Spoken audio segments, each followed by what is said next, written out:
Mapagpalang araw na naman po mga kadahon. Ang topic po natin ngayon ay tungkol naman sa pananakit ng likod. Ano nga ba ang dahilan nito? At ano nga bang sakit ang maaring mga sinyalis nito?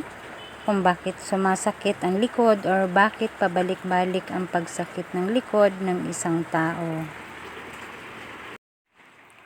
Ayon po sa pag-aaral natin mga dalubhasa, maaring ang isa sa rason kaya sumasakit ang inyong likod ay maaring mayroon po kayong arthritis o rheuma sa bandang likod. Kaya sumasakit po ang inyong likod, kaya ayon sa ating mga dalubhasa, mas maganda magpa-check up muna po kayo para malaman kung saan nga ba nanggagaling ang pananakit ng inyong likod. Sunod po ayon sa ating mga dalubhasa, maaring sanhi ng pananakit ng likod ang maling pagbuhat natin sa isang bagay. Halimbawa, nagbubuhat kayo ng mga mabibigat or may binuhat kayo na isang bagay. Maaring mali yung posisyon ng inyong pagbuhat, kaya nananakit ang inyong likod. Sunod po ayon sa ating mga dalubhasa, maaring isa sa rason kaya nananakit ang inyong likod or laging masakit ang inyong likod dahil mali po yung posisyon ng inyong pagtulog, mali yung kurba ng inyong paghiga, kaya pagising ninyo nananakit ng inyong likod at kaya nahihirapan kayo sa mga gawain nyo sa araw-araw dahil sa pagsakit ng inyong likod palagi. Sunod po ayon sa ating mga dalubhasa, maaaring isa sa rason kaya nananakit ang inyong likod ay dahil kayo ay nabalian at yung ugat na yun or yung buto natin sa bandang nabalian tayo ay kumukoneksyon po ito sa ating likod. Kaya sumasakit ang ating likod, na apektuhan yung pagsakit ng ating likod mula doon sa pagkabali ng inyong parte ng inyong katawan. Ayon po yun sa ating mga dalubhasa. At ayon po sa pag-aaral ng ating mga dalubhasa, karamihan sa mga tao nakakaranas ng sakit sa likod ng ilang beses sa kanilang buhay ayon sa pananaliksik na isinagawa ng National Institute of Neurological Disorder and Stroke, NINDS. At ayon sa pag-aaral po, karamihan na nakakaranas nito ay mga matatanda na umaabot sa ilang buwan o ilang araw ang kanilang nararamdaman sa pananakit ng kanilang likod. Ayon sa pag-aaral ng ating mga dalubhasa, ang spine ang nagsisilbing daluyan ng nerve mula sa utak, konektado sa iba pang bahagi ng katawan upang gumalaw tulad ng paglakad, pagtakbo at pagsulat. Katulad lang ng iba pang bahagi ng katawan, ang gulugod ay tumatanda at nasisira sa paggagamit nito natin sa araw-araw, sa pagtatrabaho, sa bawat ginagawa nating mga sports o ano pa mga ginagawa natin. Ito ay nasisira at sa paggamit natin ito sa araw-araw, dulot ng gravity at injury mula sa mga physical na gawain. At ayon po sa pag-aaral, naapektuhan ng degenerative disc ang intervertebral disc sa pagtanda. Ang disc ay nagninipis, nawawala ang rubbery consistency, tumitigas sa pagtagal. Ang pagbabago ng gulugod na may kaugnay sa edad, nagre-resulta ito ng arthritis at pagluslos ng disc. At ayon sa pag-aaral, ito ay humantong sa pagdagdag ng presyon sa spinal cord at ugat na nagdudulot ng sakit. Ang pagkiskis ng nagninipisang disc ay nagsasani ng abnormal na pagtubo ng buto.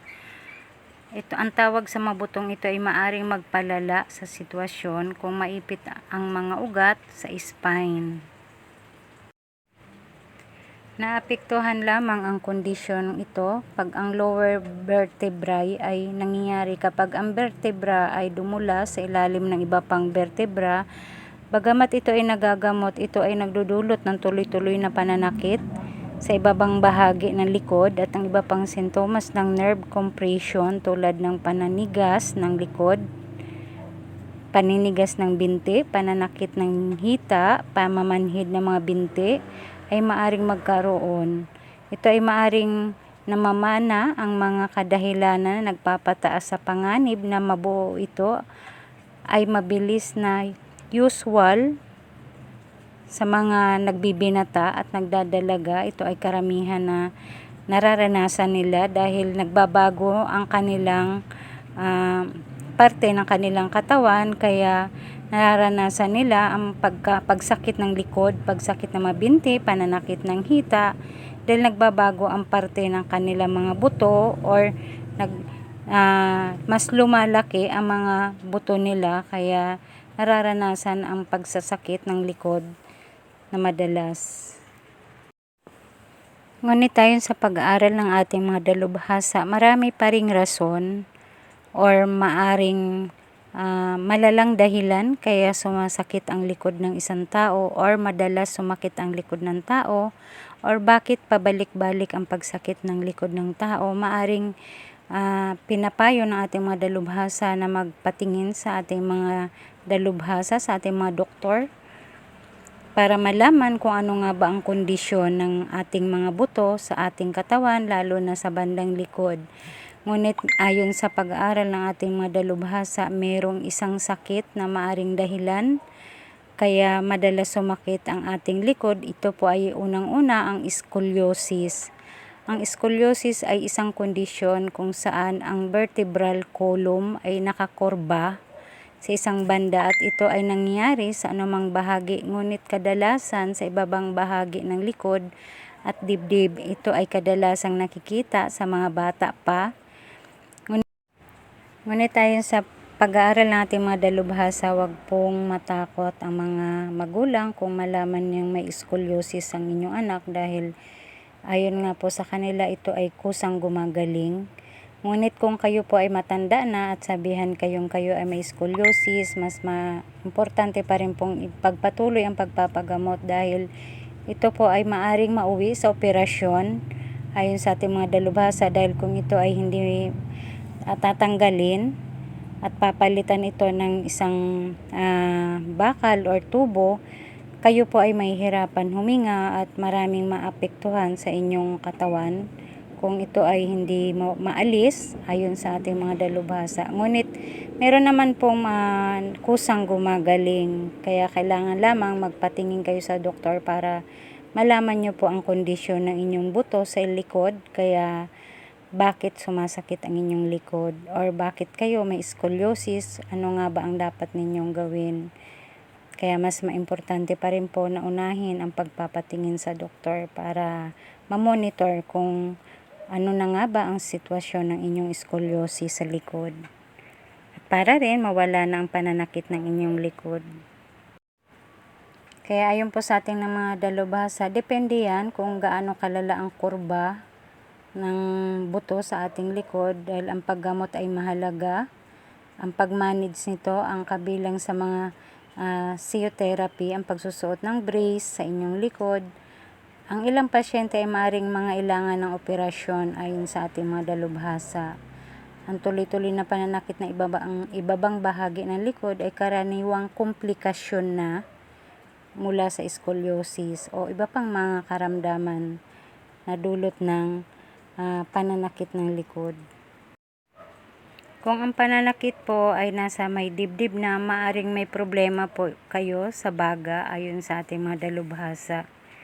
At maaring pabawasan sa inyo ang pag-ehersisyo or pag-exercise kung yun ang madalas ninyong ginagawa sa araw-araw.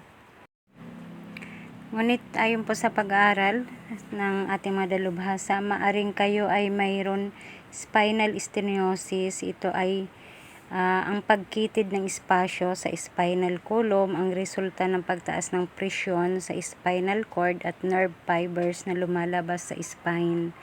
Maaring lumabas ito kung saan mang bahagi ng gulugod, ngunit kalimitan lumalabas sa lumbar region. Kaya nakakaranas po kayo ng tuloy-tuloy na pananakit ng likod na maaring samahan ng pangingilig ng pamamanhid at paghina ng mga kalamnan ayon sa ating mga dalubhasa. Sunod po mga kadahon, ayon sa ating mga dalubhasa, maaring isa rin sa dahilan kaya madalas sumakit ang ating likod ay yun nga pong muscle strain. Ang pamumulikat ng kalamnan ay maaring karaniwang sintomas. Ito ay maaring dulot ng hindi maayos na posture o maayos na pagtayo, maayos na paghiga, maayos na pag-upo, maayos na pagbubuhat natin na isang bagay or mabibigat na bagay. Ngunit, ayon sa ating mga dalubhasa, maliban sa mga direktang sanhi ng pananakit, ang pagsakit ng likod ay maaring isang sinyales ng mga malalalang kondisyon mula sa medikal. Maaring sanhi nito ay diabetes, problema sa atay, at cancer na kumakalat na sa gulugod. Ito ay maaring responsable, ngunit ito ay hindi karaniwan na tinatayang 60%. Ito ay sinasabi ng ating madalubhasa na maaring 60% yung posibilidad na ito yung rason kung bakit sumasakit ang likod natin. Or madalas sumasakit or bakit pabalik-balik ang pagsakit ng ating mga likod.